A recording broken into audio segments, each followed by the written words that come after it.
friend of mine always reminds me that health comes first, and I truly believe that. I want all of you to stay healthy and happy and stay home as much as you can. And when it comes to priority number 2 for me, that is family, and then number 3 is finance. So we're going to jump to number 3, priority number 3, and talk about finance today. I meet with a lot of clients. I've been in the financial field for 25 years. And, regardless of what people earn, anybody can have a financial issue. So I think step 1 to financial planning is budgeting. And budgeting yourself in a way that you don't run into any cash flow trouble. So a very simple formula I'm going to give you today is your net income that comes into your account each month. You should divide it in 3 buckets. The first bucket is called necessity bucket. So that is basically your food, shelter, clothing. Okay, so basics and necessity, your mortgage payment, your car payment, your grocery bills, your clothing, and always put a monthly dollar amount to these expenses. So 50% of your net income should be devoted towards your necessity. When I say net, that means the amount that you get paid after tax. And for self-employed people, it's really hard. For high income earners, it's very hard. So a lot of my clients that are in the health professional area or business owners, they don't know how much tax they're going to have to pay at the end of the year, corporate tax, personal tax. So what I try to do with them is that if we can put away a dollar amount every month, that is your approximate tax owing at the end of the year, and then take the balance and then divide that amount to 3 different buckets. First bucket is necessity, second bucket is your desire, your wants, the decoration, the couch, the jewelry. Being a woman, I understand sometimes buying those diamond earrings is probably, you dream about day and night. But that 30% should be organized towards your desires. And the rest of the 20% doesn't belong to you. Basically, I call it paying yourself first. So that 20% should be taken out first, put away for savings, I use it sometimes to pay out your debts. Now, there are good debts, bad debts. If you have a debt that's given to you at 0% financing, or you have a student loan that's like 2 years no interest, and then you pay 2.5% interest, those are good loans. So does it hurt for you to put away that 20%? It shouldn't, right?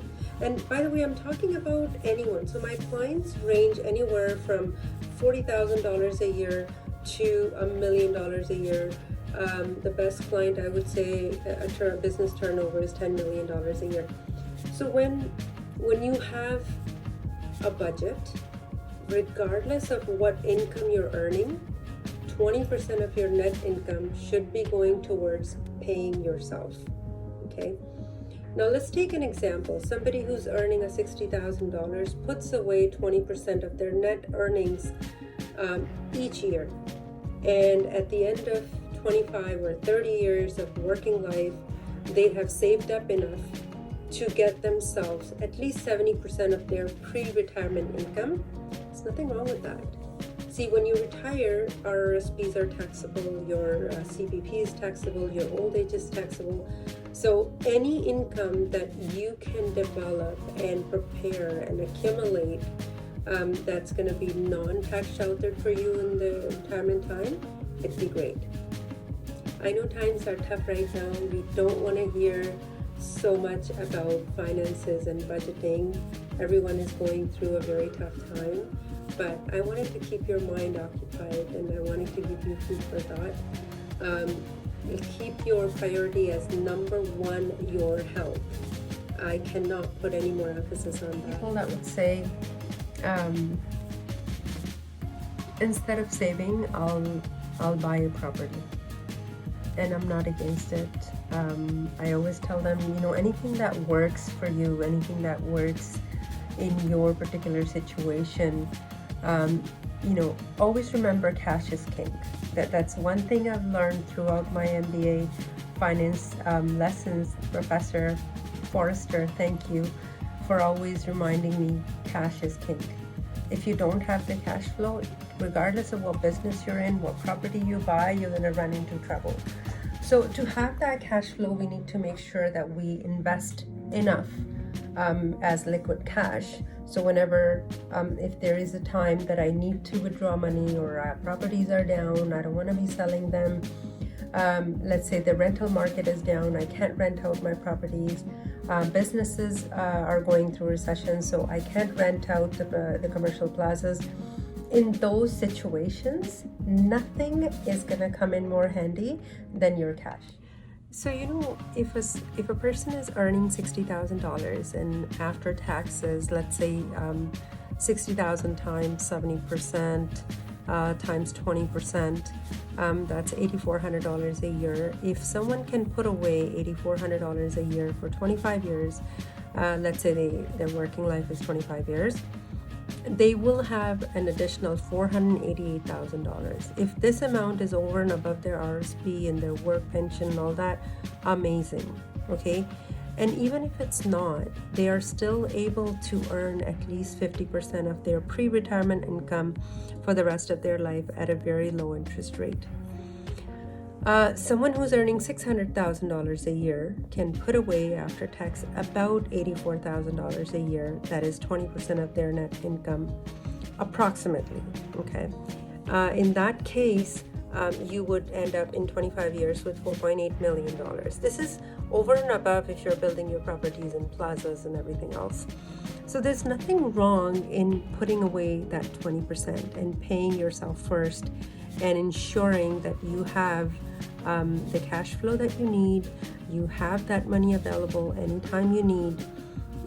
It could, sometimes that money could come in handy for a situation like we're in today.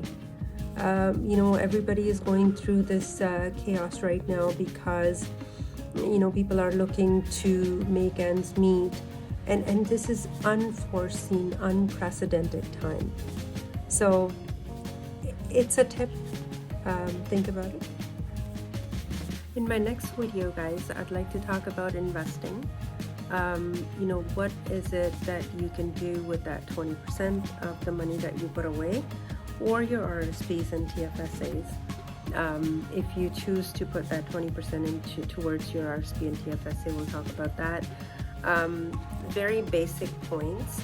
So if you find it too basic, I apologize in advance. Some of you are very brilliant. You guys know so much more than me, and all the best to you. Keep learning, keep doing what you're doing. Stay healthy, and wish you all the best. Thank you.